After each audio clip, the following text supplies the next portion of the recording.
following is a presentation of TFNN.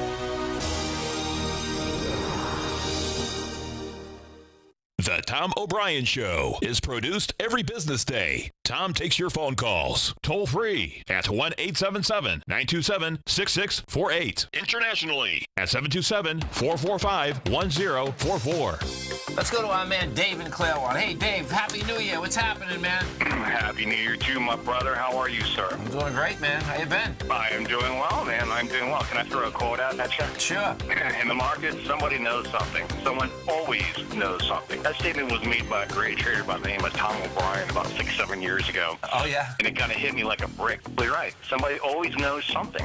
Hey, Carlos, what's going on, brother? I'm calling you back, Tom. This morning I had the pleasure to talk to you and your son, and I don't want to miss the opportunity to talk to you again. Well, I think you made some money on this bond. Oh, yes, Tom. Your newsletter helped me. That's a beautiful thing. We appreciate you growling and prowling with us out here. Now, Tom O'Brien. Good afternoon from TFNN. Welcome to the February 27th terrific Tuesday edition of the Tom O'Brien Show. Yet I'm Stevie Perseverance Rhodes, filling in for Tom, and I know that each of us should always be pioneers of our future versus prisoners of our past. Hope everyone out there is having a great day. Let's make sure we have an extraordinary one. And of course, the easiest way to do that, it's to always remember that life happens for us, not to us. That's right. When you and I make that one little 2x4 shift, it means we can find the gift in every set of circumstance that life is going to toss at us. Today, you and I, we get to go check out the circumstance of these markets. We get to go figure out what the bulls and the bears, what the buyers and the sellers are communicating to you and I just past 3 o'clock in the afternoon. I want you to know that I'm absolutely grateful for your presence here, but more importantly, I'm here to serve you. So feel free to pick up that phone. Dial on in 877-927-6648. If you can't dial in, you can let your fingers do the walking. You can send me an email, steve@tfnn.com. Inside that subject heading, please put radio show question, of course, inside the Tiger's Den. Well, any ping will do. So let's go ahead and get this show started on Terrific Tuesday. Of course, this is Tiger Financial News Network. I'm Steve Rhodes. Welcome to the show. Right now, we're taking a look at a chart that we finished at the 1 o'clock hour, the 1 to 2 o'clock hour. And this is a chart for the ES Mini. So we're going to start here because price is right now down at a key level of support that has not been broken. So for those of you that are new to watching my show, the screen that we're looking at right here is the ES Mini. So it's the S&P Equity Futures Contract. And there's 5 different time frame panels that you and I are looking at right now. The one on the left-hand side, extreme left, is the 30-minute chart. Next to it, the 2-hour chart or 120-minute chart. Next to that, the 4-hour chart or 240-minute chart, then daily, and then weekly. It is the 2-hour chart that you and I are most focused on right now. From a short-term standpoint, if we're trying to identify and figure out what is the S&P 500 doing or the ES Mini doing, it's traded right down into support basically for the last several hours, the last 4 hours. The price level that you're watching is 27.56 or 27.54 right now. Now, when we're testing the area of support, it can come through it by a point or two out here. If price closes above this as we come into 4 o'clock, we will know that support is held. If price closes below this, then the question is, where is price headed to? What we do is we go take a look at the patterns, and the patterns are, in this case here, on the 30-minute time frame chart. And that pattern would be that lightning bolt, that A to B equals CD to the downside. And that's going to give us a price projection. This is if and only if support gets broken. Right now, it appears that it is. And therefore, what would the ES Mini would be setting up as the first potential Gartley buy over the course of the last many days out here. February 20, since the low out here on February the 22nd at about 9:30 in the evening. Now that A to B equals CD down projection takes us to 27.40. That would be the 1-to-1. But in taking a look at this and being the aficionado of that lightning bolt pattern, I'd say more like 27.31, more like the 1 to 1.272 A to B equals CD to the downside. Now, When we take a look at these lightning bolt patterns, these price projection areas are just that. They're price projections. You don't buy automatically. What you do is you wait for the bulls to arrive, the cavalry. You, in fact, wait until you see some type of bullish reversal signal. That is the minimum that you would need to see. You'd want to see follow through on that very next session. That's how the market likes to talk, walk, and squawk. Doing my best, Tom O'Brien out there. So 27.40 to 27.31, if in fact the ES mini is able to close below this level here, what was it, 27.56. Now, for those of you that aren't taking a look at this, you're saying, geez, that doesn't help me a whole lot, Steve-O. I don't have access to the equity futures contract. What's going on inside of the S&P 500? Well, let's go take a look at it. And if we take a look at the S&P 500, give me a moment here just to switch over to another set of charts. What we're going to take a look at is Stevie's red line for the S&P 500. So as we pull this over here right now, the pullback inside of the S&P 500 that we'd be looking at for price to hold that support is 27.32. You're at 27.56 right now. So that's about 20 points lower than where we are trading, or 24 points lower than where we are trading right now. When we take a look at the move off of the lows from back on February the 9th out here, one of the things that was going on at that time period, if you're watching this on Tiger TV, you see my chart, and at the bottom of the screen, this area here, this panel represents a price oscillator. Price oscillator, the difference between two exponential moving averages, the 19 and the 39. An excellent, an extraordinary tool out there. And we couple that with Stevie's red line. That's at 27.32 level that I gave you. Now, that figure is going to change as price is moving up or down. So I gave you the guideline area. What's most important that took place 2 days ago was that when this price oscillator gets at zero, we really focus in, we hone again on Stevie's red line and what happens as prices testing that area. Well, it was 2 days ago on the 23rd when price broke above Stevie's red line, giving you and I a rising price oscillator above zero. As long as that pattern is in effect, and it will be, as long as price doesn't close below Stevie's red line, this is nothing more than your garden variety pullback in an A to B equals CD to the upside on the daily basis. Yes, on the 30-minute chart, we looked at a to B equals CD to the downside. Each time frame chart that we look at is going to have a different pattern. The A to B equals CD pattern of the upside on the daily chart says we get to 29.1950 at a minimum. That would be the one-to-one. Stevie would tell you as long as Stevie's red line of 27.32 is going to hold, we'd more likely be headed to 29.79. When we get back from this break, we'll go take a look. First, I'll see if there's any email questions that came in. But if not, we'll go take a look at the spot volatility index. It's up 18% as we speak right now. What happens when it has a one-day rate of change greater than 10%? Is that the sign of the next bottom? He wrote TFNN. Hi folks, Tom O'Brien here. If you'd like to get my daily newsletter, Market Insights, then now is a great time to sign up for a 30-day free trial. Every morning by 9:30, I send out my morning letter to subscribers with market commentary on a variety of markets, currencies, and commodities to keep investors up to date on the day's trading action. Included in Market Insights are specific buy and sell recommendations for stocks, ETFs, and even options, with stops and price targets included for every trade in my newsletter.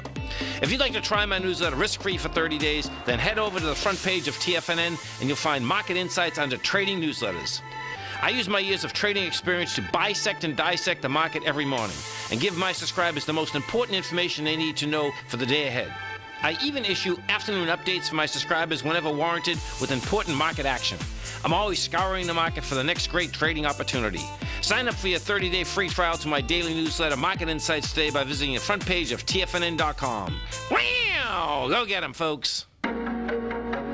In quiet markets, investors search for new trading opportunities. We'd like to introduce you to a new product that provides opportunities even in flat markets. Nadex, the North American Derivatives Exchange, is a new and innovative Chicago-based exchange registered with the Commodity Futures Trading Commission, and unlike most other exchanges, Nadex allows you to trade directly through them with direct market access when using their trading platform. Nadex never charges a fee to use their platform, which even includes real-time charts and full customization capability. Nadex's unique short-term binary options allow traders and investors to capitalize on strategies even when the underlying markets are quiet. Nadex's innovation has allowed them to come up with a line of unique trading products that are unavailable anywhere else. See how it works at nadex.com. That's NADEX.com, or click on the Nadex banner on the front page of TFNN.com. Futures and options trading involves risk and may not be appropriate for all investors.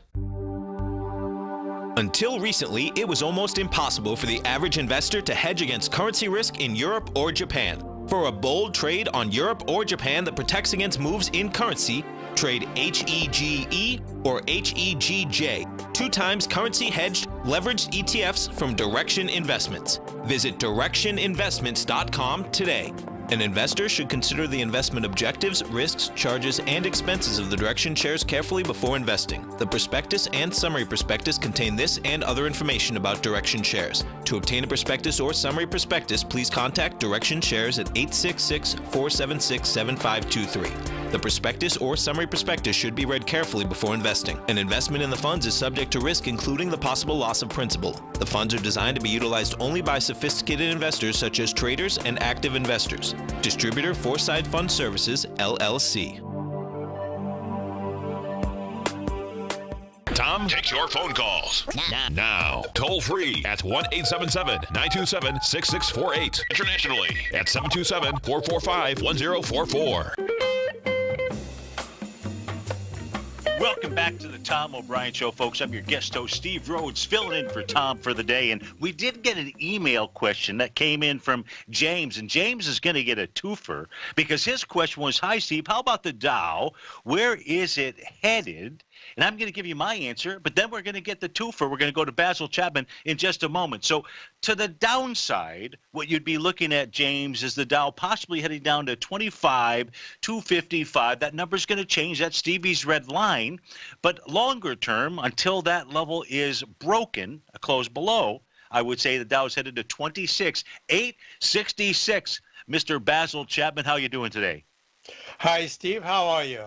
I am doing very well. So apropos that James writes into us at this time asking us where the Dow is, because this is your bailiwick. This is your wheelhouse. So can you answer James's question, where's the Dow headed and what's it doing? You know, that's a very good question, but that's a question we could ask every single day, right? We can. So what I'm looking at is this. There are a couple of things that are going on. So my service here at TFNN, I do the lunch hour time, 12 o'clock to 1 p.m. Eastern time. It's called the Tiger Technicians Hour. And we go through the charts using a lot of the Chapman Wave methodology. And then I also have a daily, I call it a daily because Saturday and Sundays I send out charts as well. So it's a daily newsletter that's very comprehensive. We have trades that we look at all the time, things that we are putting on, that we might be long, we might be short. And at this particular time, I'm looking at the Dow. We've been long since the second day, the day after the low that was made on the 9th of February. So what it does is it gives us some comfort because it allows me, I always look at the market and I say, okay, there are always at least 2 fighting patterns. One is an up pattern and one is a down pattern. And in this particular instance, there are a couple of patterns that suggest that we've broken above important resistance and that we should head at least somewhat higher in the Dow. Whether we make an all-time high at 26,617, 1 point above the 26th of January high, that depends on many things. So I'm going to say we've gone from a buy signal to a buy mode in the daily chart. So I have an up arrow. So the answer is I believe we're going higher. On the shorter term, there is a pattern that I look at, and it's called, it's like a declining cone where you have a resistance line with lower highs and then much lower lows. And that eventually turns around and it forms either a cup or a V-shaped pattern.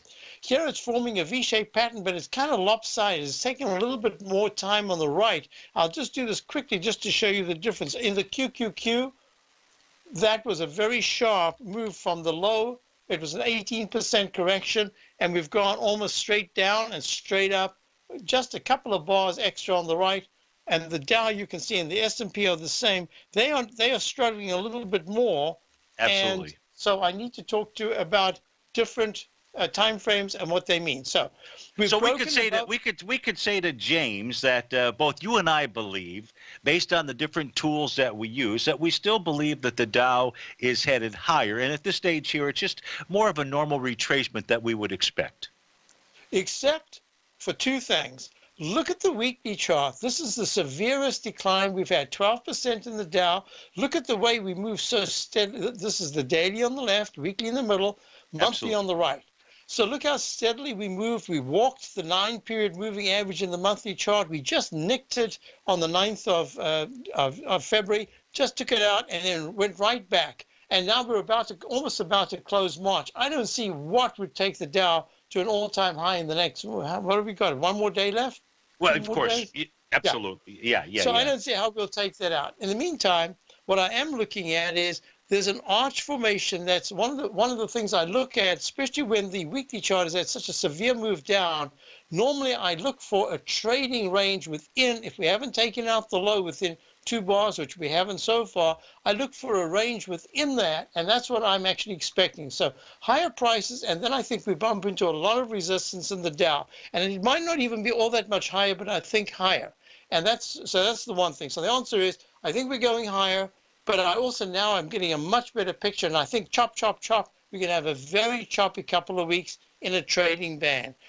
But what's most important is that this is also a time to be looking at long side and the short side. And we've been short a home builder, Pulte Homes, really a fantastic company. You can see by look at that monthly chart. So it goes in a year and a half, it goes from about the 20 level to the 35s, and now it's pulling back sharply. We've been short from 33.51, and here it is. It's down at 28.73. It's 5 points lower, and it's testing the 200-period exponential moving average. And I think one of the reasons is, I've been discussing this on my show, is interest rates might ameliorate some of the upside a little bit here, but they still look like they're headed higher. And I think that's what you can see in the home builders. So I'm cautious on the one hand. I'm looking for under the radar type stocks. I'm also looking for instance, we've still got our bank stock. This is Bank of America. It's up 6 cents on a market like this. Dow's down 200, S&P's down 27. Bank of America is up 5 cents at 32.47. So we've been long Bank of America, and ironically enough, we're still long General Motors, even though it's an ugly candle here, because we're long from the 34 area at 40. It's still, it's still okay. But I think the interest rate sensitive area is going to be affected over the coming weeks. It has been. I think it's going to still be affected. And if you look at the semiconductors, yes. Yeah, if we go back to Pulte Homes, because you're talking about real estate, and we know that interest rates are going to be rising over time. So when you take a look at that, have you looked at how the home builders group has done? In essence, let's say the last time that we had interest rates rise by any significance was really between 2004 and 2006. Between June of 2004, June of 2006, the Fed had rate hikes every meeting. So 17 meetings in a row. Was the top. 2005 was the top in the Philadelphia Housing Sector Index. Yeah. So what I am looking at, if you look at these two charts, this is the Philadelphia Housing Sector Index. Look, it's got this H pattern. I just want to show you real quickly in my CD introducing the Chapman Wave methodology. I think it's slide 334. I talk about the H pattern. Come down sharply, and you make the little arch formation. If you take out the left side low, you can go much deeper. If you look at the HGX, the Philadelphia Housing Index, there's that little H pattern. We just saw it in Pulte Homes. So I think you've got to be somewhat careful right here in this particular area. And this is very interesting. This is the iShares Global Timber and Forestry ETF. It's made that V-shaped pattern. Almost went right back to the high of 77.99. I think this is another clue to the international housing. And if you see timber take out, the previous highs, would you say that the top in housing, at least with regard to the housing stocks, has been delayed for a while? Not really, because it depends on, this is a weekly chart, so intermediate term, no. But what I would look at is if it closes, 77.99 was the high. If you see the wood, WOOD, if it starts to close for 2 weeks in the 79s, that's fantastic. That's really good. If it closes in the 75s, not good. Absolutely. Hey, Basil, thanks for all your analysis. And, folks, you can check out Basil's newsletter service all on the homepage of TFNN.com. And don't forget to watch the show each day at 12 noon. Basil, great to speak with you. Have a great evening. Thank you very much, Steve.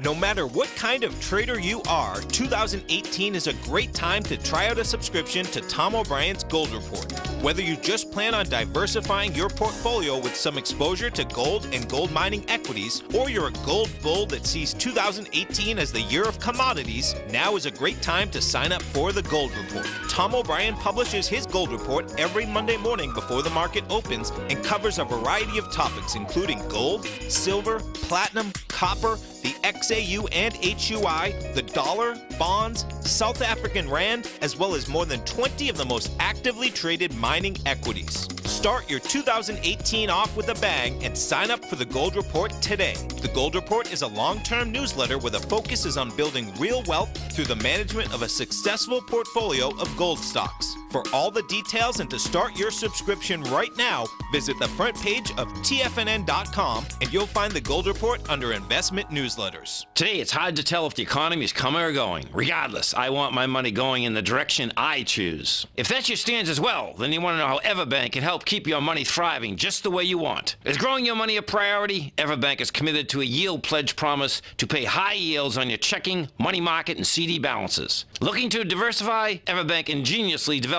accessible ways to spread your money around the world into foreign currencies and even non-FDIC insured metals. And when it comes to your wealth, they bring a highly experienced and global perspective to help you manage it. Everbank's financial philosophy flies in the face of the status quo. They believe your money's performance should not be determined by today's economic circumstances, but by the drive to rise above them and create opportunities that favor your objectives. If that excites you, like it does me, call 1-855-750-4051 to find out what they can do for you. That's 1-855-750-4051. Call them today. Everbank is a member FDIC and equal housing lender. You don't buy into that nonsense, do you? You know you can't time the markets. I didn't. And in 2006, I set out on a mission to do just that. I began by surrounding myself with the greats like Tom O'Brien, Larry Pesavento, David White, and Basil Chapman. I read countless books and even looked to the moon and planets for answers. Now, we both know that trading is 80% mental, so I learned the exact tools that Tony Robbins uses to overcome fear. I'm Steve Rhodes, author of Mastering Probability. And last March, the folks at Timers Digest began tracking my newsletter signals, which through January 18th, 2018, placed me as the #1 gold timer for that exact time frame. Now, I can't officially be recognized until Timers Digest has a full year of signals, but clearly I've learned how to time the markets, and I'd like to teach you how to do that as well. Subscribers to Mastering Probability gain access to my live and archive workshops where I show you the exact same patterns that earn me this #1 ranking. If you're looking for great market calls and an education, sign up for Mastering Probability today at TFNN.com. This segment is brought to you by Think or Swim.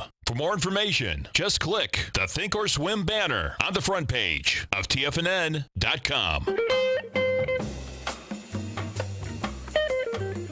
Welcome back to the Tom O'Brien Show. I'm your guest host, Steve Rhodes, filling in for Tom for the afternoon, or at least for the 3 to 4 o'clock show. And a question that came in inside our Tiger's Den just as we were coming on the air. The question was, where is the stop on Pacific Ethanol Inc. The ticker symbol there is PEIX.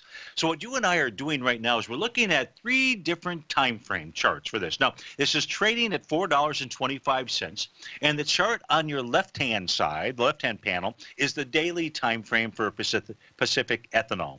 In the center is the weekly chart, PEIX, and on the very right-hand side is the monthly time frame. Now, what we get to do when we look at these 3 different time frames is look at their TAS market profiles. And they're going to be different on each set. And from this information, we're able to identify levels of support and resistance. So it really helps us with regard to stop areas, or where support would have to be broken in order for you to consider adjusting your trade or the message of the trade that you're in, as well as where resistance is, depending on which side of the trade you'd be, you know, whether you're long or short. In this case here, you're never going to short a $4 stock. You'd have to go broke just to make $4, right? So you would never do that. You want to short expensive stocks. But in this case here, the question was, where is the stop? We can see on the daily time frame that the bottom of the profile is 407. Now I'm going to turn price up on this chart here. It'll take me just a moment to do that, because what you and I like to do is inspect the actual profile to determine whether this has a bullish or bearish bias. And when we look at this chart on the daily time frame, brand new profile formed a couple of days ago, we're going to see that it has a bullish structure. The reason it has a bullish structure is because the center line of the box, you're going to see three lines. We kind of refer to them as a box, even though it doesn't look like an exact box. But the box meaning the top, the bottom, and the center. But that center line of 416, much closer to the price point of 407, that tells us it's a bullish structure. And 407 should be a strong level of support. 433 happens to be resistance. So where is a stop? A stop would be a close below 407. That's what the daily time frame tells us. But would we really, if it closed at 405 or 404 or 403, go ahead and stop out? And the answer is no. And the reason we wouldn't do that is because we would be looking at the weekly time frame. And this week, in other words, beginning on Monday, a brand new profile formed. Again, we will turn off price. Now, price here is a little bit more equally distributed. 439 is the center line of the box. The bottom is 403, and 475 is the top, but really still slightly bullish structured. So you wouldn't really want to stop out of this trade until you saw a close below 403. As we turn price back on, what we know about this equity is that as this was pulling back, it was pulling back into a weekly swing point from January 18th, 2016. Now that swing point had 5.4 million shares. And as price was coming down there, it was coming down with less than half of the volume, meaning there really weren't any sellers on the way down, 1.6 million shares the week of February 5th. So at this stage here, it looks like there's a decent bottom in Pacific ethanol. And as long as the 403 level holds, I would say you would stay long this equity. So hopefully that helps out our Denner that was requesting the information for Pacific ethanol. Now, I had mentioned during the opening of the show, right now we've got the S&P off 24 points, down about 0.9%, but the spot volatility index is up $2.75, 17.41%. Now, when we take a look at this next chart out here, this is a chart that shows the one-day rates of change. We've seen a lot of movement in the volatility index, in the spot volatility index. You don't need me to tell you that, but what you do need me to tell you is, what does it mean when we have a one-day rate of change, or what typically does it mean that is greater than 10%? And why 10%? I don't know. I guess I know because I'm the one that's done the work. I went back to the very beginning of when the volatility index formed, and I started doing all of the mathematical calculations. And the mathematical calculations that gave you the highest probability, my newsletter service is called Mastering Probability, of the S&P forming a bottom, was when there was a one-day rate of change greater than 10%. You too can go back and do that exact same work. You can go back and get all of the data on a daily basis. You can figure out what those one-day rates of change are, and you can do your own little bell-shaped curved, graph out there. And maybe at this stage it's going to come out with a little different number than when I identified this, which was many years ago, but it's going to be somewhere right around that 10% level. On this chart here, in the blue arrows, the blue arrows show us every occurrence of a one-day rate of change greater than 10%. Now, what typically occurs out here is a bounce or a bottom. What that means is that if you were a short-term trader and you were trading the ES Mini out there, you would really want to start tightening up your stop. You would need to have different tools. I would say Stevie's red line is a great tool to know. Your TAS market profiles are another great tool to know, to understand where the battle has been lost, because the probability is that you're going to open your eyes early in the morning and see that the ES Mini has had a nice little bounce in there. Now, depending upon where you might have shorted the indice, that may not bother you out there.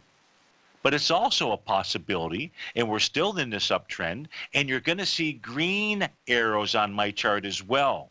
And those green arrows are days where we've had a spot volatility index decline by something less than a minus 10%. And those sessions turn into initiation moves. So if we come back and take a look at the bottom that formed in the S&P 500, on the way down, we had 2 days where there was a one-day rate of change greater than 10%. The first day was February 5th. February 5th, the S&P moved down with significant volume. What took place on the very next day? The S&P 500 closed higher than the closing low of the day before. Remember, bounce or bottom. This turned out to be a bounce. But what this really helps people do is, for those folks that are out there saying, the Dow's off 233, I'm going to jump on the short side coming into the 4 o'clock time frame. No, you're not. You're not going to do it because the probability isn't on your side. Look, I can't control the market, but you can go back and take a look at those days when you've had this type of move in the volatility index, and it would tell you, bad move, don't do it. Just go do the work yourself. Now, the next time that we had a one-day rate of change of greater than 10% on the move lower, this is the move lower from February 2nd out here, happened to be February 8th. That rate of change was 20%. Right now we're at 19.8%.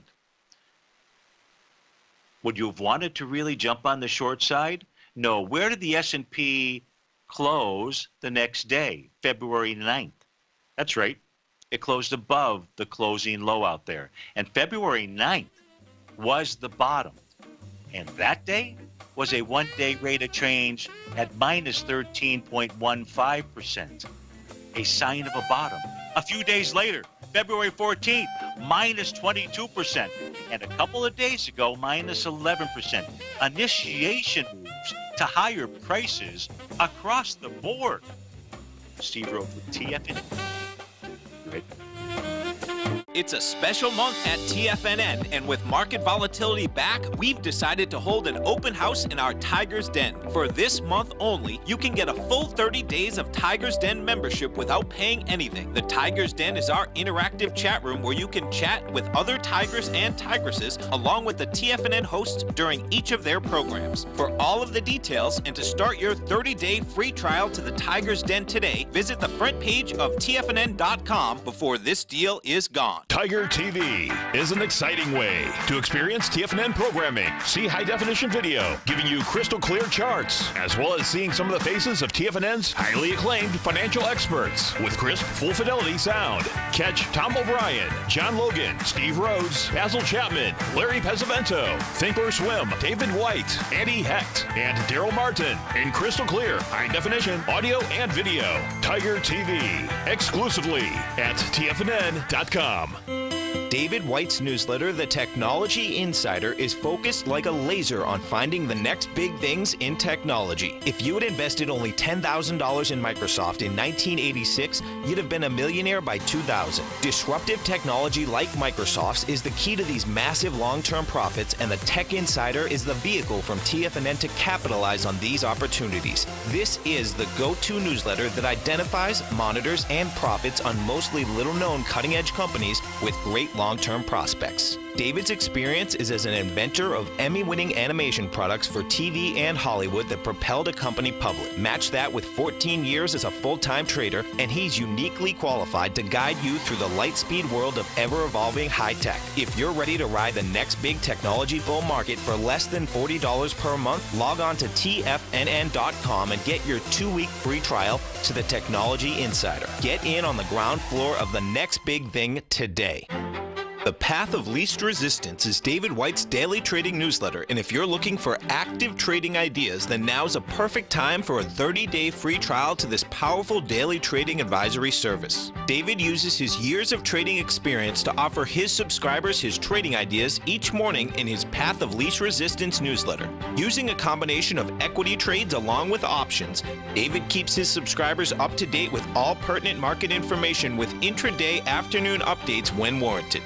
Don't miss out on this great chance to get a 30-day free trial to David's daily newsletter, The Path of Least Resistance, with no obligation to pay anything. David has been delivering solid recommendations for his subscribers recently, and if you'd like to see the type of newsletter he delivers every morning, then visit the front page of TFNN and you'll find The Path of Least Resistance under Trading Newsletters. For all the details and to start your 30-day free trial today, log on to TFNN.com now. Tom takes your phone calls now. Toll free at 1-877-927-6648. Internationally at 727-445-1044. Tom O'Brien. Welcome back, folks, to the Tom O'Brien Show. Of course, Tom is up in New York. He'll be back tomorrow. And filling in during the next hour, we've got our man, our favorite polar bear, David White. Now, we were taking a look at the short-term charts here for the ES Mini. We were looking at the spot volatility index and what its typical meaning is. And I posed a question inside the Tiger's Den. What else is present in the market on the 30-minute charts that would say, hey, don't be jumping in on the short side right now because, in fact, you may have that next bottom form. When you go ahead and you put that together with what you and I just looked at in the spot volatility index, this isn't stuff we just pick out of thin air or wherever it is you might have thought I was going to say. Hey, what are the other tools that you and I like to look at? And it's the way that these markets sing. These markets sing in the key of G. It's the Stevie Wonder key of G. If we take a look at the 30-minute time frame chart, there are a couple patterns that I love to see, depending on the time frame it is that you're trading, to help establish tops and bottoms. In this case here, two of them have shown up at this stage of the game at 343. The first one is that price is moving lower and doing it with less relative energy. Now, I have a certain proprietary pattern that I've developed, and it will automatically on my charts draw those lines in. And we can see at the bottom here, we can see that little stretch. So the last stretch during the 3 to 3:30 time frame, the move lower, although it may have seemed like, okay, there's the next leg lower, it just happened to be on less relative energy. And if we take a look at the high that came in, this little doji candle, this was at 2100 hours last evening. So at 9 o'clock is the most recent high inside of the NQ. So we're looking at the equity futures contracts. And again, many of you might be saying, but I don't have access to that. You can get access to this. You can just sign up for one of the Nadex trading platform free accounts out there, and you'll get access to these charts. And the reason that you want to have access to this is because you do not, do not, under any circumstances, want to be making your trading decisions off of the ETFs that basically have data for 6.5 hours. Not if you are a pattern recognition trader. What you want is as much data as you can get. And that's what you're going to receive when you take a look at the equity futures contracts. In this case here, we can see what took place at the high last night at 9 o'clock. You can't see that in taking a look at the QQQ ETF. We can see what took place out here. And what we have now recorded is this market singing in the key of G.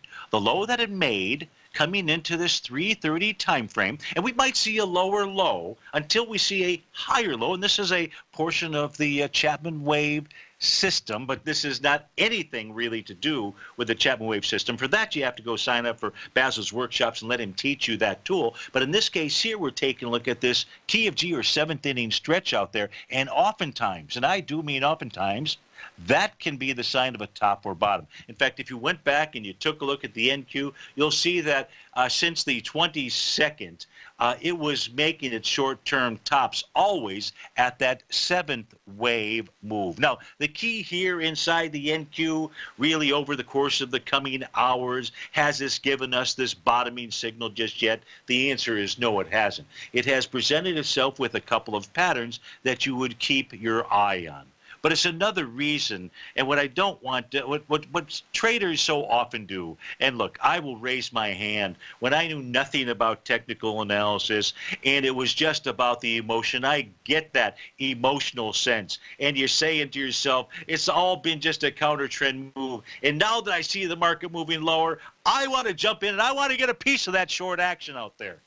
I hope that what we've done here during the last 15 minutes or so is giving you a set of tools where you can go back, you can take a look at it yourself, and you can say, hey, you know, that Stevie guy, he was helpful in saving my some money. You know what I really wanted to say out there. Now, what else do we want to go ahead and take a look at as we evaluate these markets? If we take a look at the New York Stock Exchange and the Dow right now as a 346, you're going to see on these four charts, the left-hand panel is the New York Stock Exchange. Panel number 3 is the Dow, and you're going to see a reading at the very bottom which represents the advanced decline oscillator. That's the difference between, that's the advanced decline information. Take a look at the difference between its 39 and 19-day exponential moving average. They're above zero.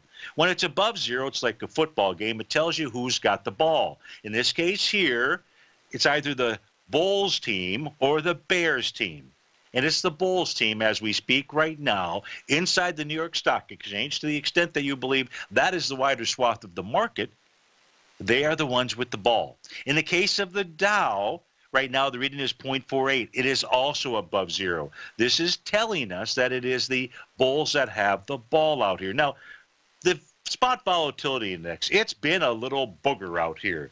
And it's been a booger because it just doesn't want to close below that 50-day exponential moving average line, which is 1659. And when the spot volatility index closes above the 50-day, it's not good for price inside the S&P 500. That's where most of your price erosion takes place. But the overriding factor out there happens to be that one-day rate of change. So we looked at that. If it closes above plus 10%, you take a look at the Dow, you take a look at the New York Stock Exchange. The message, we're just going to call it as is. When things change, we go ahead and change our calls out here. But at this stage, each of those three charts suggest to you and I bounce or bottom is coming. Now, if we were going to make our decision based on the NASDAQ composite out here, even though it's made it up to its highs, with regard to its advanced decline information, it just doesn't look good. And with regard to advanced decline information out here, this chart takes a look at the advanced decline summation. That's just the summation of all of the history that I have that takes a look at each day and adds the prior day. And this is where you get to that advanced decline. When the New York Stock Exchange made its most recent all-time high on January 26, its advanced decline line was also at a new all-time high. That is not how the New York Stock Exchange makes its tops. And to confirm that was the actual volume summation line. The advanced decline line for volume inside of the New York Stock Exchange was also at a new all-time high. So we're not below zero. We're watching to see whether we get below zero. If we get below zero tomorrow with that oscillator reading, well, then that's a problem and says, you know what? New York Stock Exchange probably comes back to its trend line. The trend line that I'm referring to here is a short-term one. It's a short-term trend line. It's the green diagonal line that's coming off of the low from around February the 11th, February is it the 11th? It's right around the 11th. February 11th. And we saw that line was pierced out here. But it was a false break to the downside as price was able to get back above it in just a couple of short days out there. There's also another interesting tool out here. Let's go see where we're at on this. And the very bottom panel of this chart is taking a look at the difference between the New York Stock Exchange new all-time highs and new all-time lows. Those are the green bars and the red bars out here. And it's 350 talking about going to bars.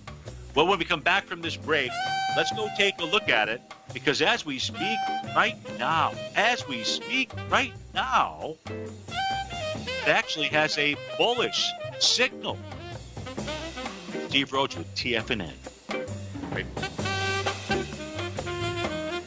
Larry Pesavento has just started his brand new service, Fibonacci 24/7, and he's already delivering content to his subscribers on a daily basis when the market's opened and even on weekends. Each Monday, you'll receive Larry's written report that provides detailed commentary and a summary on the charts and videos that Larry sends out. And throughout the week, when warranted, Larry will send out via charts or videos or both the key markets that he is watching during the day. This will be up-to-the-date, active trading information that will help you in your daily trading. In Larry's first week alone, he sent out 25 charts, 6 videos, and a full report to his subscribers in just 1 week. If you're a technical trader that uses patterns and retracements to trade, then Larry's service Fibonacci 24/7 is something that you must try. Right now, new subscribers can get a full 30-day money-back guarantee. With nothing to risk, sign up now to Larry Pesavento's Fibonacci 24/7 by visiting the front page of TFNN.com under Trading Newsletters.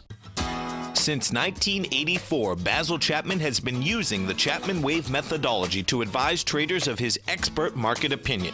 While originally hand-drawing charts from the late 1970s into the 1980s, Basil noticed that prices under most circumstances virtually always had a certain number of legs to the upside before declining sharply. Later, Basil found that computer software, which included the standard market technical indicators, enhanced the degree of accuracy in calling price turns, as well as market trend calls. Thus was born the Chapman Wave sequence. Using the Chapman Wave methodology along with other indicators, Basil Chapman advises his subscribers of his expert market opinion each market day with his opening call newsletter. Right now, you can get a 2-week free trial to the opening call, Basil's daily trading newsletter, by visiting the front page of TFNN.com. Cancel at any time during that trial and pay absolutely nothing. Get your 2-week free trial to Basil's newsletter, The Opening Call, today by visiting TFNN.com. TFNN is excited about our new software charting program, The Art of Timing the Trade Charts. In collaboration with Tom O'Brien and using his best-selling book, The Art of Timing the Trade, Your Ultimate Trading Mastery System, David White has programmed an outstanding piece of software that will complement any trader's methodology. Using this first-of-its-kind program, The Art of Timing the Trade Charts allows you to scan thousands of stocks for Fibonacci formation setups, including Gartley's, ABC's, butterflies, and much more. The Art of Timing the Trade Charts is designed to help you when scouring the markets for stocks just beginning to form the trading patterns that many investors spend days, weeks, or even months searching to find. And right now, we're offering licenses available at only $79 a month. We are so confident that you're going to love this new charting software that will even give you a 30-day unconditional money-back guarantee. Don't miss out on this incredible new piece of software. Get your copy of The Art of Timing the Trade Charts today by visiting TFNN.com. Don't forget, you can listen to TFNN live on your mobile device 24 hours per day. Go to TFNN.com, then hit Watch Tiger TV. That's TFNN.com, then hit Watch Tiger TV for the latest market information. Welcome back, folks. So as we go in the last couple of minutes here, we've got a question that came in from Hector in Murrieta, California. And Hector is asking for what are my thoughts on the SQ, that's Square Inc., its next big move. So I guess they have earnings after the bell. So in about 6 minutes or so, I'm not sure when the earnings come out. But here's what we know, Hector, about Square. And that is there's a resistance level where this is gapped down on November 27th. It was 76 million shares out there. And that gaps are your friends, no matter whether it's to the upside or to the downside. In this case here, it was to the downside, and this helps to identify a resistance line. That resistance line is 47.40. And on January 31st, this moved up with 15 million shares, very light volume, rejected that level, and then price went ahead and moved lower into the February 9th, along with the market out here. As we take a look at it today, you're up with 16 million shares. So the last time you were up was with 15 million. You're slightly above that today, but it has not taken out 47.40. If Square disappoints, the first place that you would be looking for on a pullback is going to be 42.25. The next place is really going to be the swing point from February 9th out there, anywhere between 36.76 and 40.57.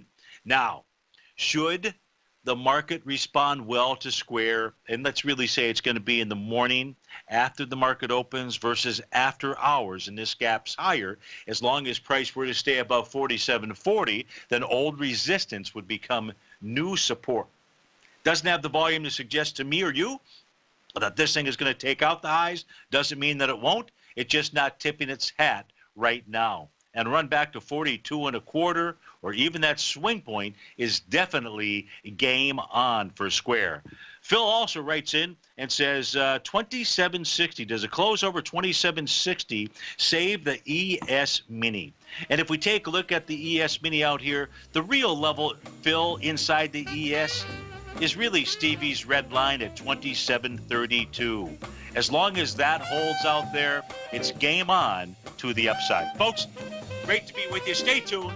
David White, your favorite polar bear, and mine's up next. After that, Andy Heck from 5 to 6. Check out my show or my newsletter service, Mastering Probability. The show's at 1 to 2 Eastern Standard Time each day. Have a great... You know what's cool? Taking something that's good for you. Something specifically formulated to help with weight loss, better sleep, stress reduction, and the need to detox. Nico, our hunter and gatherer ancestors found all their nutritional requirements for health in their wild environment. But today, our food sources no longer contain the vitamins, minerals, and nutrients our bodies need to stay healthy and strong. That's why we need Primal Edge Daily Nutrition. It includes a special blend of ionic, soil-based vitamins, minerals, fatty, and amino acids in an easy-to-use liquid form. Primal Edge is powered by highly concentrated folic and humic acids, nature's preferred delivery system. They have been called miracle molecules because, like sunlight, air, and water, life cannot exist without them.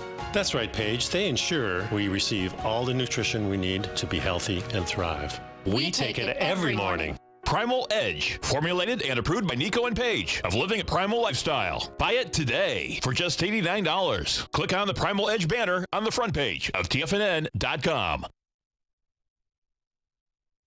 The following is a presentation of TFNN. The Tom O'Brien Show is produced every business day. Tom takes your phone calls toll free at 1-877-927-6648. Internationally at 727-445-1044. Oh, look who we have. It's a beautiful day. Get our man, Jim from Minneapolis. We're going to take it by storm. Taking it by storm, baby. I love that. That's a great saying, man. Hey, what's happening, brother? Good morning, gentlemen. How you guys doing today? Good, man. Yourself? Oh, man. It's been the most incredible couple of days since when I called in on Friday, Litecoin busted out of that consolidation on the 2-hour chart. Okay. And it just never looked back. It did a 100-point ABC up, and now it's very extended the way I look at it. But holy, I mean, it went up to $420 last night. Now, Tom O'Brien. And this is David White sitting in for the one and only Tom O'Brien. We'll have a action-packed show for you tonight with Andy Heck in the second and third segments. We've got earnings tonight from Priceline, Square, Workday, and Hertz, and a recap of everything that went on throughout the day. Of course, if you're just getting in your car, the S&P was off 35 points, the Dow off 300, NASDAQ off 91, the Russell was down 21. And, you know, we wanted to start first checking in with the kind of volume we had at the end of the day. So far, we're going to be coming in at about 3.6 billion shares on the New York Consolidated Tape. And I'm going to say it's pretty good. We talked a little earlier. In fact, I went short one stock before the close yesterday, got stopped out today. So it was early. Put on a couple more trades, both in the short and long term newsletters around 10. And those look to be pretty good positions right now. We'll see how those work. They are going to be not for the next few hours, but for the next few weeks. Hopefully they'll work out. But they're all in winning positions, and that's pretty much everything, all you can ask for. The market pretty much closed at the lows of the day, and I don't think that there's a great deal to be made over this. Technically, and we can look at this both with the news. In fact, I want to talk to Andy Heck in that second and third segment a little bit about something that happened before I got into the market, but certainly some stuff that he dealt with, and maybe he has some remembrances of the gentleman we'll be talking about today, because he is pretty front and center with probably the acceleration down. We'll get into that part of the news. But big day, big volume, big downsides. And on the greater scale, a handful of things pushing the market down. The dollar index, if you didn't catch that, 90.33 on the last tick. My call has been that this is in a trading range from about 89 back up to 92. The TLT also just can't seem to get up and over. It's got some lows in the 115.50 to 116 area. To do is see where that closed. Is that in my list here? It is. Closed at 118, got down to 117.26. I suspect it will continue to get down to this 116 area and test, and that's going to tell us a lot. My guess is that the government will work on both the dollar and bonds and look at that as something they need to keep in a nice, happy medium. But my belief is that that has set up a pullback into mid-March. That pullback could get us to 2650 to 2680 area. We may even get a little lower than that, but my guess is that by expiration, we'll be in the 2650, 2680 area, and probably come back on lighter volume. The big move that we had really hasn't had any consolidation. Sometimes you get V bottoms, but that doesn't mean that you don't have to do any work to consolidate on the way back up. There will be a lot of people wanting to get their cash back and praying and kissing the ground for the opportunity to do so. And we'll see that.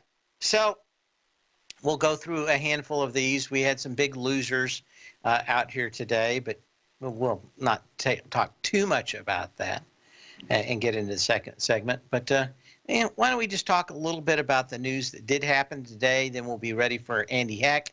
And we've got 3 minutes here. We'll see if we get any kind of, we got a few out here. Earnings are ready, so we'll take a quick look at that. To ETSY, which is Etsy.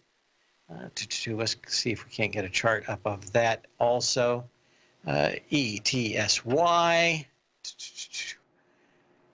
Okay, Etsy, if you're not familiar with this company, is a lot of people that make and crochet and make small crafts and sell it online. This thing looked like for a while was going to go bankrupt. Actually, it seems like they got a new CEO in there. Things moving a little bit better. After the bell, it's up 16%. 24.49 is the last tick I see on that. And this thing has been going up for a while. Let's see if we can get a little longer read on this. Well, that's it. 24.40 gets you through the last major high on July 17th of 2015. That gets you back into this IPO territory. It did get down to $6.04. It was and still is kind of one of those companies that is a haven for hippie and free spirits.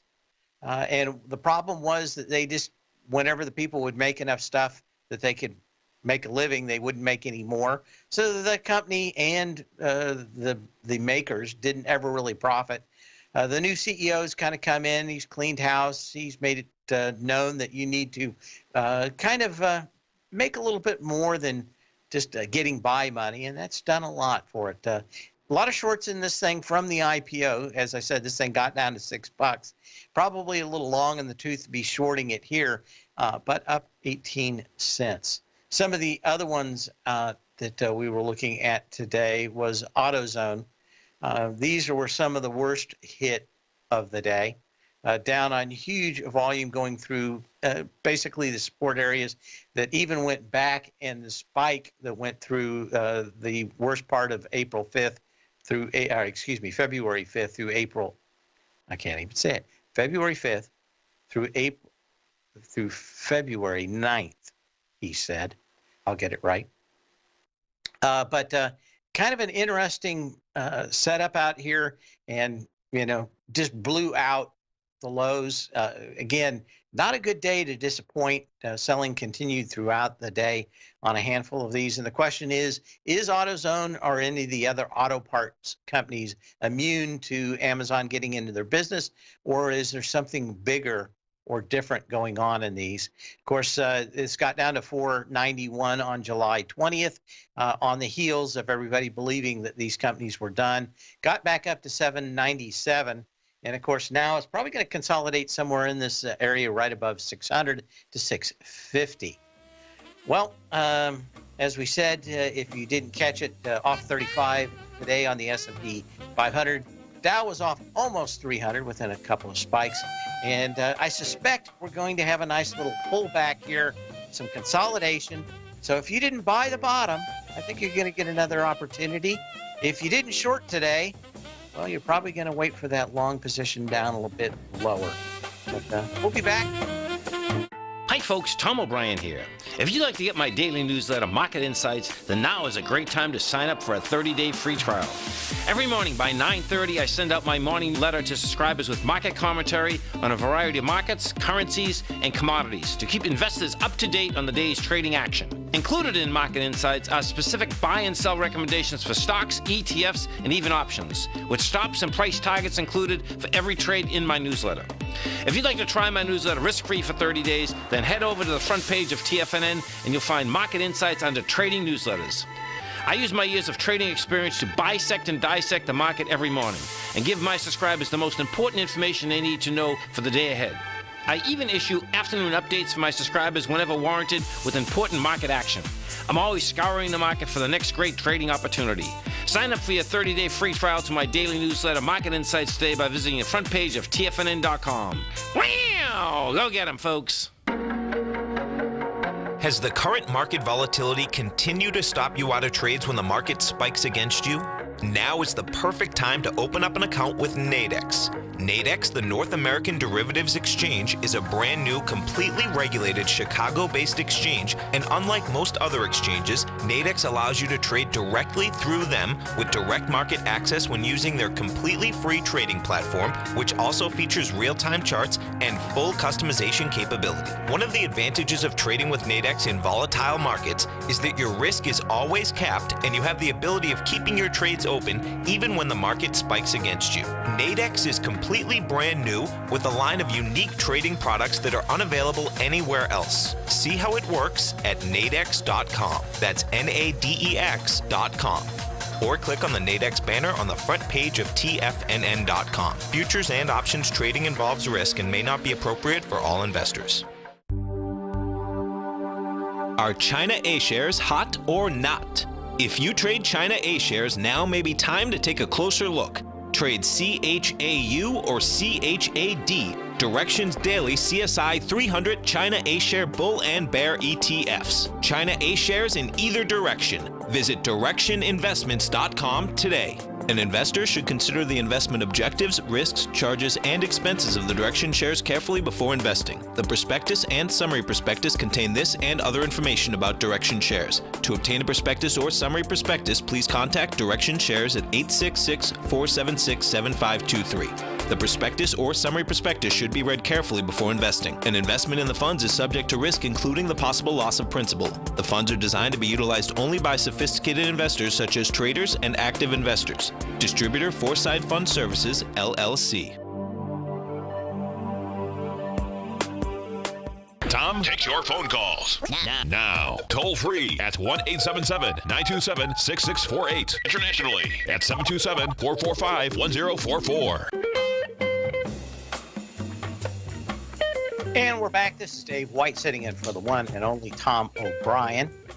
As we look through a few of these earnings, Square's out, down just a few pennies, so no big deal out there. Still waiting for Priceline, especially after the way Expedia reacted to its earnings. It was down extensively, from like 130 to 100. So we'll wait for those, but we do have Andy Heck on the line. I haven't talked to him for a little while, so we're going to do some catching up. And I certainly want to talk to him about some things that happened in the 80s before I was trading, and his reaction to maybe what happened today when they named a person, a ghost of Christmas past, Paul Volcker. How you doing, Andy? Hey, how are you? Doing fantastic. Good. So today the market kind of started to roll over. It did start rolling over. I mean, the dollar index kind of is flirting with this this resistance level up at 90.445, which was, I think, the February 8th high. And that's weighed on precious metals and a lot of commodities here.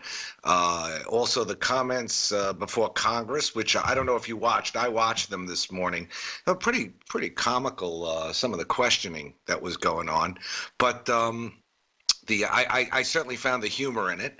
I think you would have too. But the takeaway really was that Powell will be more hawkish than Yellen was, and we're seeing in the markets, a reaction to that, the bonds slipping, the stocks slipping, the dollar rallying, which is actually, kind of makes sense here. We've gone through a period here where the bonds and stocks slipped and the dollar continued to slip. So, maybe we're getting back more into that mode here. But that's weighed on some commodity prices. Yeah, well, we had a little bit of that kind of start off, but then it kind of accelerated when they was asked a bit about Paul Volcker's Volcker rule, and I guess he was the king of the walk in the 80s, and there was a lot about this Volcker rule that goes into the aftermath of the 2008 debacle, but I'm just I wasn't a big trader in the 80s, but his hand, I guess, and his fingerprints are going to be on what goes forward, at least that's what I got from the questioning of Powell today. I didn't know if you had any thoughts about the 80s and Volcker, how the way Paul Volcker ran stuff, but it kind of sounded like he was going to channel him a bit in the near future. Well, the markets are interesting. It's hard to compare completely what went on in the 80s. We went into a bear market situation in commodities in the 80s as interest rates, interest rates were at much higher levels than they are here today, and they were actually coming down in the 80s, during the time of Volcker. Remember, in the beginning, in 1979, 1980, the 30-year bond was I remember one of my bosses told me he invested $100,000 in the 30-year bond, and he was getting a $19,500 coupon a year. So the markets are a little bit different here. The Fed funds rate here is at a 1.25%. So it's going to be very interesting to see. Now, this Volcker rule, but refresh my memory. What exactly is this Volcker rule as you see it, David? It is a ban on proprietary trading by commercial banks where the deposits are used to trade on the bank's own accounts. So any extra cash they have out there, they figure it's theirs, and if they're trading against you with it, so much better. Right. And so the whole idea was that they know what you're doing, and they'll use your money to use it against you and trade against you. And that's really that and Glass-Steagall. I guess the real question is, how committed is he to pushing some of these regulations that would hurt the bigger banks? That was part of it. I think that the actual dollar index, to me, it was in a bigger trading range of 89 to 92. I suspect it's going to go back up to 92. I don't disagree with that. Let's talk about the Volcker rule for 1 second here. It was a totally different world, and the reaction to the time of Paul Volcker was the repeal of Glass-Steagall, right, under the Clinton administration. So. You know, you have a very different world here. And you also have a president and a Republican majority Congress pushing the regulators to reduce regulations. So it goes kind of to the antithesis of the Volcker rule to some extent. Isn't that true? Yeah, there's a little bit of both sides. I think he's playing both sides of the aisle. I think that means nothing gets done, right? Yeah. The part that I think that the market started selling off on a little bit was kind of a smell or a whiff that he was afraid that if interest rates went up, that the government would start borrowing a lot more cash and therefore shutting out businesses that needed it. And so he was thinking that even if we had to have a little bit less vibrant growth, that was more important than the government sucking up every dollar to borrow in the near future. So he was kind of at least that's what I took out of the parts that I got to see. I took out that he's going to continue on Yellen's gradual approach. Right. But, you know, he might kick in an extra 25 basis points this year. We might see 4 rate hikes here if growth, you know, if the GDP numbers and the continue to do well, if we do see CPI continue to move higher. And he seemed to be fully cognizant that inflationary he was much more aggressive on the inflationary, the rise of inflation towards and through the Fed's target than was Yellen. So I think that's why you saw bonds come down. I think that's why you saw stocks come down. And the bottom line is it's a Republican nominee, Republican appointment, and it's a more hawkish approach. But I think it's a very gradual hawkish approach. And I think, you know, it really depends who the other members of the FOMC will be over the coming months and years as to how hawkish they will be. But the market interpreted it as hawkish. It did. Now, let's say that's the bottom line here.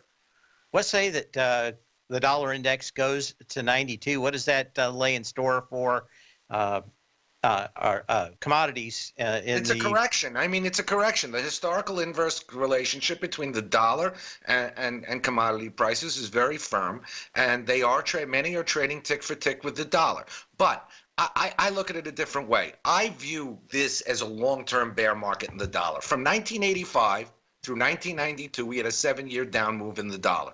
From 92 to 2001, we had a bull market in the dollar 9 years. That was followed by a 7-year bear market that lasted till 2008, a 9-year bull market that lasted until January 2017, and I think we're in year 1 and 2 months of 7 years of bearish price action in the dollar. That doesn't mean, David, that it can't go back to 92. It could go back higher than 92, but I think we haven't seen the lows, and I think that we're going to continue to make lower lows in the dollar because of this pattern should continue. We'll be back with Andy Heck after this brief interruption, and I got a few more questions for him. Sure. And we're sitting in for the one and only Tom O'Brien, and we'll be back after this.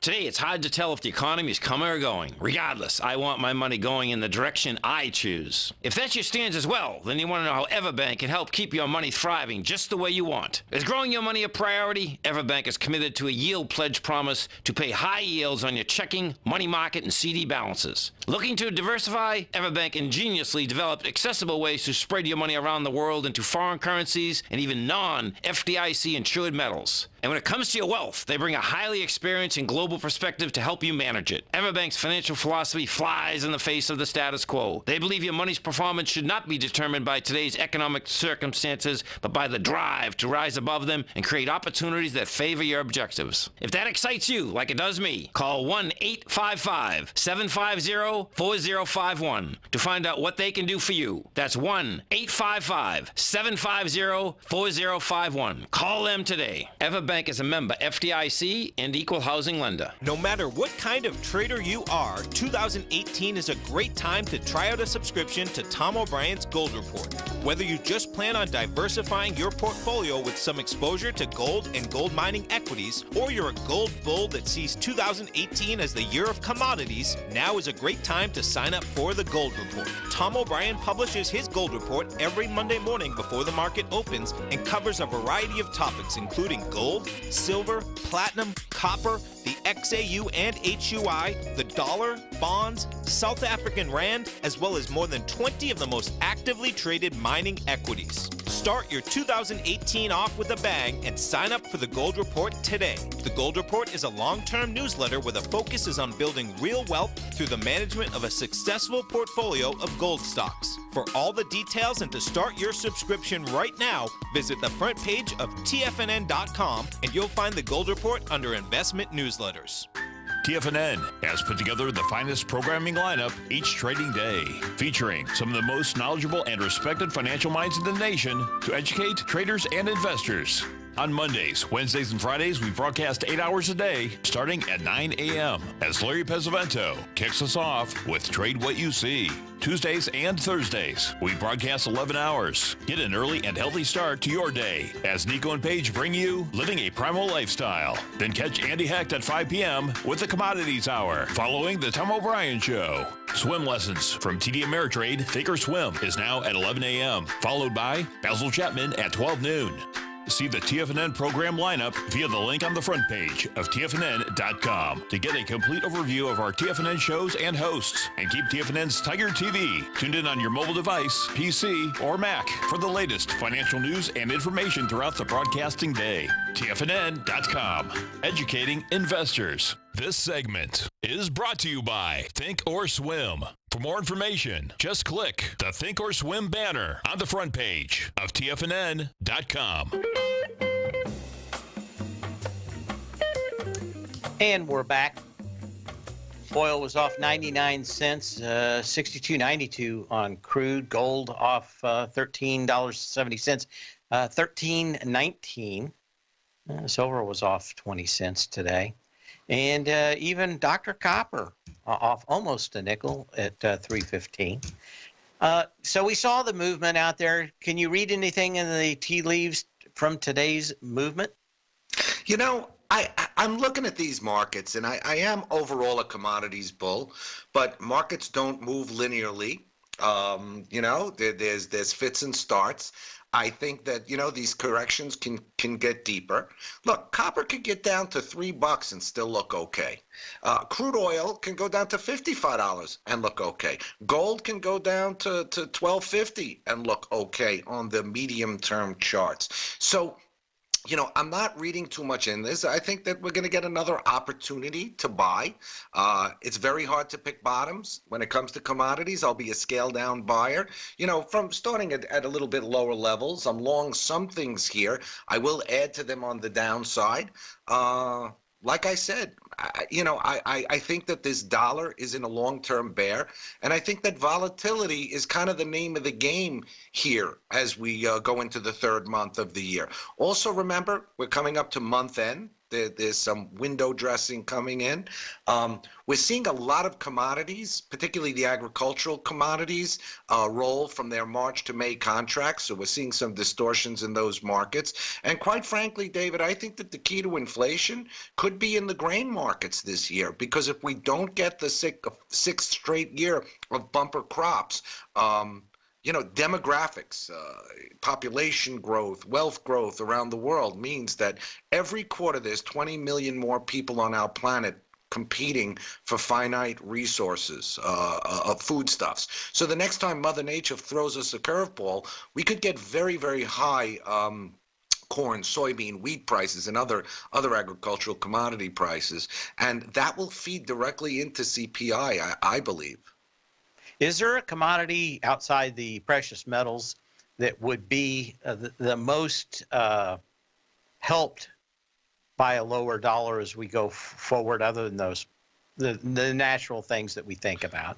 Well, I mean, crude actually, you know, it's kind of in that same vein. But I mean, is there something else that we don't think of instantly that would do better with a lower dollar? You know, it's not just the dollar. I think it's the trade issues also. So we're seeing a lot of things go on. Like, for example, we're seeing iron ore sitting really close to recent highs. We're seeing lumber close to recent highs. And this is a combination of the dollar, but it's also the trade issues, because there's a lot of uncertainty as to what the situation is going to be with tariffs, with NAFTA, with trade with China, with dumping provisions and tariffs that go in. So we're seeing, it's like a giant jigsaw puzzle. It's like a multivariable calculus equation here with many, many moving parts going on. But to answer your question, as far as just something that is totally based on the dollar, all of these commodities have their individual supply and demand characteristics, which really determine the prices at the end of the day. The dollar, when nothing else is happening within these markets, they tend to follow the dollar. But there's always a lot of other things going on. Precious metals, very interestingly, have just kind of totally connected themselves to the dollar. And if you watch them on a daily basis, when the dollar's higher, they're going down. When the dollar's lower, they're going up. It's almost like tick for tick these days. I would say that the precious metals right now, barring any exogenous events or anything that goes on within their individual fundamentals, they are the closest thing to trading the dollar. When it sounds like President Trump is really going to make sure that we have at least some capability to make metal and mine it for at least military and security reasons. Mm-hmm. And I guess the thing I'm looking at, besides Caterpillar and the standard companies, Bucyrus, who got bought out by Bungie, there's a lot of those kind of companies. I'm kind of also looking to see whether or not there may be some plays in there in this change. At least I think some of that has to come from the U.S. in the near future to get that get that national security issue in there, that we have at least some ability to make metal, that we have some ability to mine it here, that we're not just exporting it all or importing it all from as finished goods from another country. And I don't know how long that would take to develop. I guess if we get into those actual tariffs being put in, I don't know exactly how long does it take to really turn around those. Those are kind of long lead time. Yeah, they are. Listen, U.S. Steel, look at what U.S. Steel stock has done. That goes right to your point. That stock has gone from $18 last May to, what is it today, $42? Yeah. I like these, the other thing that's happened in commodities, not only, look, commodities exist, David, in the parts of the world where the soil is rich in the ores, So Russia's the biggest producer of nickel, Russia and the Philippines and Indonesia.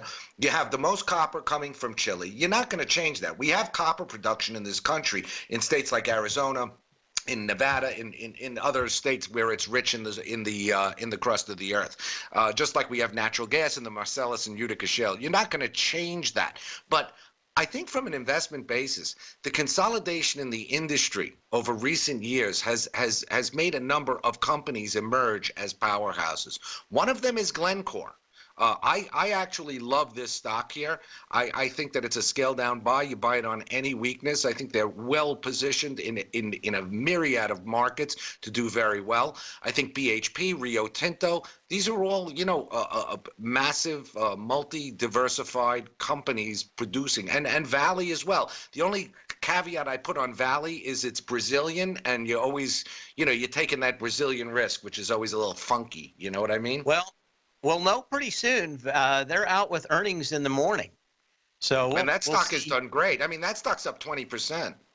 Yeah, you've got a nice little gap up here last 2 days. Yeah. By the way, my guess is the earnings are going to be very good. I mean, look at Glencore's earnings last week. They were great. The only difference is that Glencore, the reason I like Glencore is because they're kind of the smartest guys in the market and they trade. You know, and when you say that a company like Glencore trades, they trade from strength, because not only are they like taking long and short positions in these markets, you know, to make money, they understand the pulse of the market because they're actually dealing with it. They're producing and they're dealing with consumers. So they're watching the behavior. So it's almost like they're inside trading in Zug, Switzerland, which is a beautiful thing if you're in that business. Certainly is. Well, you got an entire hour to explain it to us following this show today. And like I said, a handful of these things already coming out, but it's certainly with the political element, especially the core, what do you call them? The core metals that are not precious. I mean, the political iron, element, copper, and the rest. That's going to be kind of a football for a little while here. So there's going to be infrastructure rebuilding. That's going to support the markets. Okay. Look forward to your show and be talking to you in the 5 o'clock hour. Too. Always a pleasure, Mr. White. Always a pleasure, too, my brother from another mother. We'll be back. It's a special month at TFNN, and with market volatility back, we've decided to hold an open house in our Tiger's Den. For this month only, you can get a full 30 days of Tiger's Den membership without paying anything. The Tiger's Den is our interactive chat room where you can chat with other tigers and tigresses along with the TFNN hosts during each of their programs. For all of the details and to start your 30-day free trial to the Tiger's Den today, visit the front page of TFNN.com before this deal is gone. Tiger TV is an exciting way to experience TFNN programming. See high-definition video, giving you crystal clear charts, as well as seeing some of the faces of TFNN's highly acclaimed financial experts with crisp, full-fidelity sound. Catch Tom O'Brien, John Logan, Steve Rhodes, Basil Chapman, Larry Pesavento, Think or Swim, David White, Andy Hecht, and Daryl Martin in crystal clear, high-definition audio and video. Tiger TV, exclusively at TFNN.com. Since 1984, Basil Chapman has been using the Chapman Wave methodology to advise traders of his expert market opinion. While originally hand-drawing charts from the late 1970s into the 1980s, Basil noticed that prices under most circumstances virtually always had a certain number of legs to the upside before declining sharply. Later, Basil found that computer software, which included the standard market technical indicators, enhanced the degree of accuracy in calling price turns, as well as market trend calls. Thus was born the Chapman Wave sequence. Using the Chapman Wave methodology along with other indicators, Basil Chapman advises his subscribers of his expert market opinion each market day with his opening call newsletter. Right now, you can get a 2-week free trial to the opening call, Basil's daily trading newsletter, by visiting the front page of TFNN.com. Cancel at any time during that trial and pay absolutely nothing. Get your 2-week free trial to Basil's newsletter, The Opening Call, today by visiting TFNN.com. You don't buy into that nonsense, do you? You know, you can't time the markets. I didn't. And in 2006, I set out on a mission to do just that. I began by surrounding myself with the greats like Tom O'Brien, Larry Pesavento, David White, and Basil Chapman. I read countless books and even looked to the moon and planets for answers. Now, we both know that trading is 80% mental. So I learned the exact tools that Tony Robbins uses to overcome fear. I'm Steve Rhodes, author of Mastering Probability. And last March, the folks at Timers Digest began tracking my newsletter signals, which through January 18th, 2018, placed me as the #1 gold timer for that exact time frame. Now, I can't officially be recognized until Timers Digest has a full year of signals, but clearly I've learned how to time the markets, and I'd like to teach you how to do that as well. Subscribers to Mastering Probability gain access to my live and archive workshops where I show you the exact same patterns that earned me this #1 ranking. If you're looking for great market calls and an education, sign up for Mastering Probability today at TFNN.com. Tom takes your phone calls now. Toll free at 1-877-927-6648. Internationally at 727-445-1044. Tom O'Brien.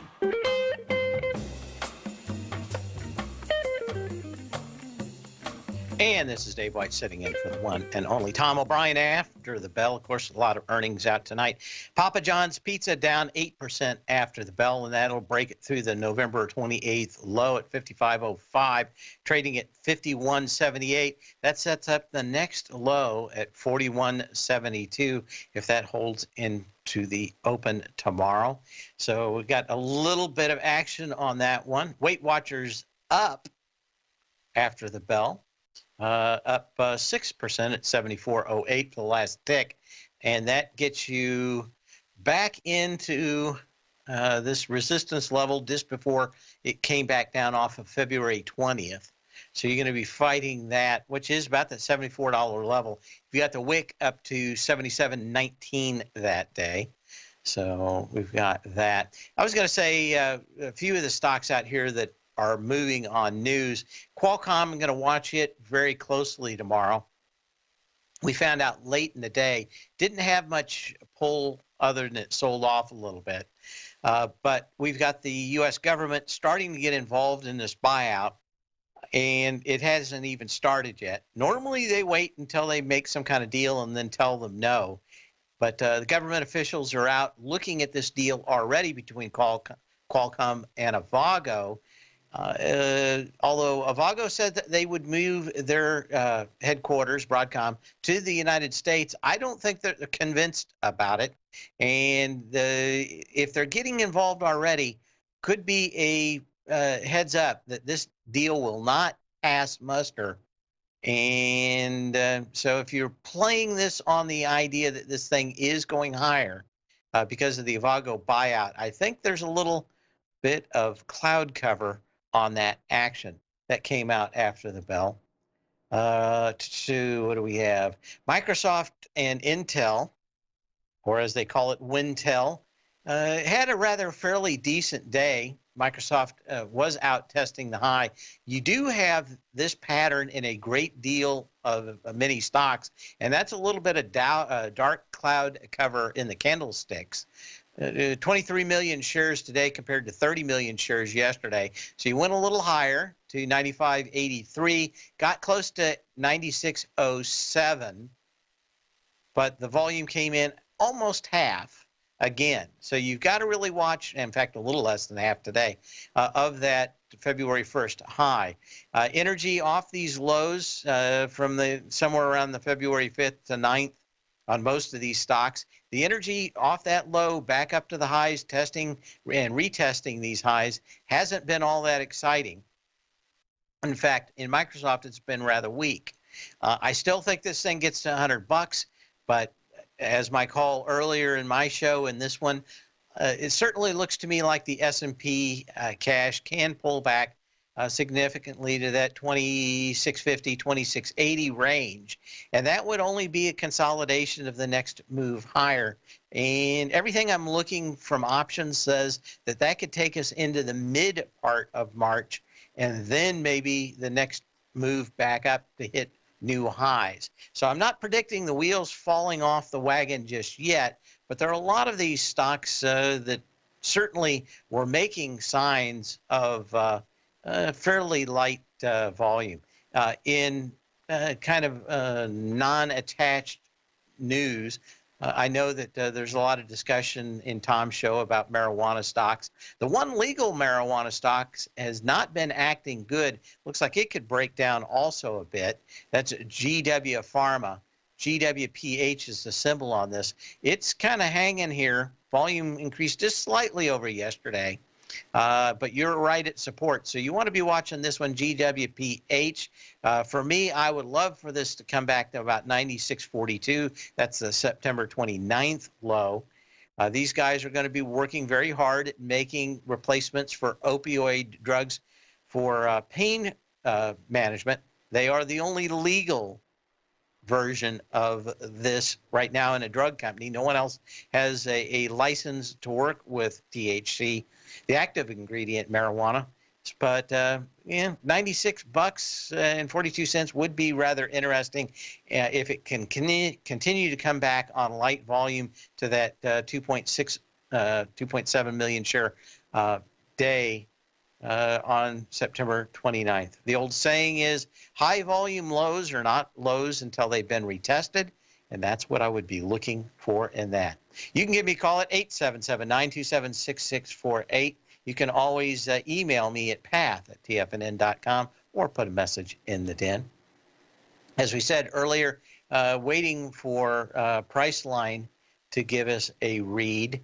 It's still, at least the last one I have out here, shows it hasn't moved at all. After the bell, we do have Celgene moving a little bit. CELG. CELG. Okay. Now it's off, and we'll look at the IBB here in a second too. It's off 6%. Celgene provides regulatory update on treatment of relapsing multiple sclerosis. Doesn't look good for that. Let's take a look at that. Pretty big component of the IBB, so we'll pop that up. But down 6%, just under $90. So this takes us right back into these lows. 88.32 is the February 9th low. You did so on 11 million shares. That actually should look fairly good compared to that gap down on October 26 at 94.55. So that does set up at least some support. If that would be support out there, that would be interesting. Let's take a quick look at the IBB. This thing's done kind of just gone sideways here for a handful of days. A little bit, you had a doji yesterday, a little downside there tomorrow. That means that we're going to look for support in the IBB tomorrow around the 108 area. It never ran up that much, so it doesn't have to run down that far. But another retest of the 101.02 February 9th low on light volume would be yet another opportunity to get into these biotechs, which I think eventually this year are going to turn around and be and outperform traditional technology stocks. Okay, what else taking a look at here? Let's take a look at Micron, and then we'll look at Intel too. Micron went right up to the gap. It did so. That gap came in on 44.4 million shares on the 27th of November.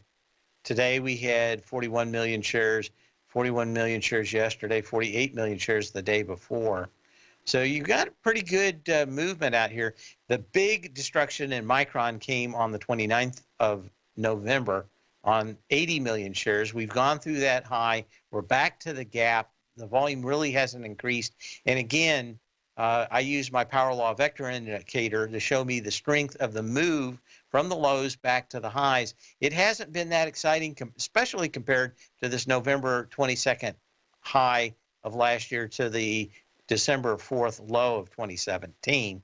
This energy hasn't been that great, but it closed fairly close to the high and looks a little stronger. Intel has been beaten, or the jockeys were on it today. Lots of upgrades. We'll look at that one. Now this one, again, a test of the previous high on lighter volume. $50.85, January 29th, 46 million shares. We got 37 million shares today and are pulled back in. So went above it, closed below it. Pretty good signal. We'll be back in a minute. Larry Pesavento has just started his brand new service, Fibonacci 24/7, and he's already delivering content to his subscribers on a daily basis when the market's opened and even on weekends. Each Monday, you'll receive Larry's written report that provides detailed commentary and a summary on the charts and videos that Larry sends out. And throughout the week, when warranted, Larry will send out via charts or videos or both the key markets that he is watching during the day. This will be up-to-the-date, active trading information that will help you in your daily trading. In Larry's first week alone, he sent out 25 charts, 6 videos, and a full report to his subscribers in just 1 week. If you're a technical trader that uses patterns and retracements to trade, then Larry's service Fibonacci 24/7 is something that you must try. Right now, new subscribers can get a full 30-day money-back guarantee. With nothing to risk, sign up now to Larry Pesavento's Fibonacci 24/7 by visiting the front page of TFNN.com under Trading Newsletters. David White's newsletter, The Technology Insider, is focused like a laser on finding the next big things in technology. If you had invested only $10,000 in Microsoft in 1986, you'd have been a millionaire by 2000. Disruptive technology like Microsoft's is the key to these massive long-term profits, and the Tech Insider is the vehicle from TFNN to capitalize on these opportunities. This is the go-to newsletter that identifies, monitors, and profits on mostly little-known cutting-edge companies with great long-term prospects. David's experience is as an inventor of Emmy-winning animation products for TV and Hollywood that propelled a company public. Match that with 14 years as a full-time trader, and he's uniquely qualified to guide you through the light-speed world of ever-evolving high-tech. If you're ready to ride the next big technology bull market for less than $40 per month, log on to TFNN.com and get your 2-week free trial to the Technology Insider. Get in on the ground floor of the next big thing today. With over $56 million in cash and over $66 million in working capital, Great Panther Silver is positioned as a company with a solid foundation and poised for growth. While completely unhedged to the price of silver, Great Panther retains 100% ownership in 2 producing mines in Mexico, which is the top silver-producing country in the world, along with future potential production in Peru. Great Panther is highly leveraged to the price of silver, and after a great year of performance in 2016, Great Panther Silver has a strong outlook for 2017 as well. With good liquidity in trading and strong fundamentals on the balance sheet, while remaining completely unhedged to the price of gold and silver, now is a perfect time to take a closer look at this equity. If you'd like to find out more about Great Panther Silver, then go to greatpanther.com or check them out on the NYSE market, symbol GPL, or the TSX, symbol GPR. Don't forget, you can listen to TFNN live on your mobile device 24 hours per day. Go to TFNN.com, then hit Watch Tiger TV. That's TFNN.com, then hit Watch Tiger TV for the latest market information. And welcome back. This is Dave White sitting in for Tom O'Brien. Of course, directly following this show on most of TFNN is Andy Heck. He'll be talking nothing but commodities. So when we look at these movers today in the market, we saw higher prices like Boeing. We've been waiting for the volume to kind of pick up in volume. February 1st, this had 11.4 million shares. Yesterday, 4.1 million shares. Today, 4.7 million shares. It spiked up to 369, almost 370, and closed back with a little doji out here. So you'll watch for that to close back below 361. Some of the other ones out here were Amazon that are up here, also holding on fairly light volume. Again, off these lows, the volume was okay for a few days off those February 9th lows, but pretty much into the 15th and after this, the volume has really continued to slowly decrease. In Amazon, 4.5 million shares. That's also against that 11 million share high at 14.98. So we've gone up there. We tested it. It kind of came off here on light volume. This is not the sign of a market that is just going to die instantly, but I think you could pull back $50, $75 on Amazon, maybe back down to the 1,400 area where support is, and that wouldn't be anything. Maybe it just needs to gain a little bit of additional steam to break through that $1,500 area. And we've got a lot of these stocks, some with dark cloud cover, some with just high, with light volume going up to previous highs, and you want to keep an eye on them. We talked about Nike earlier, some of these other ones that have done similar things, Avago. And it's just that market just kind of tired.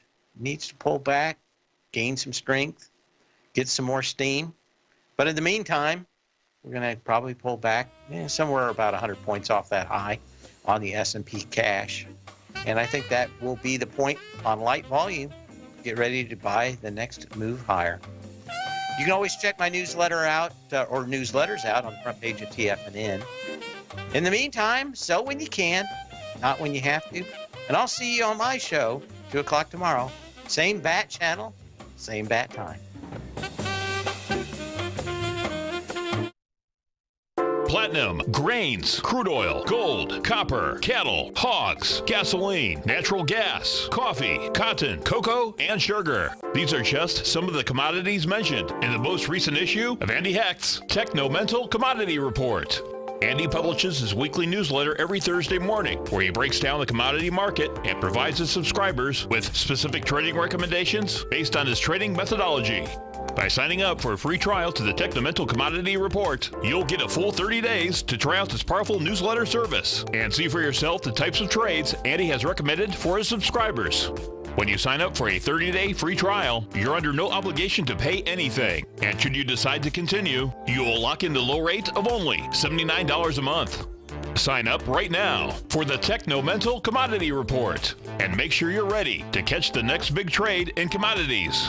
For more information and to get started today, visit the front page of TFNN.com.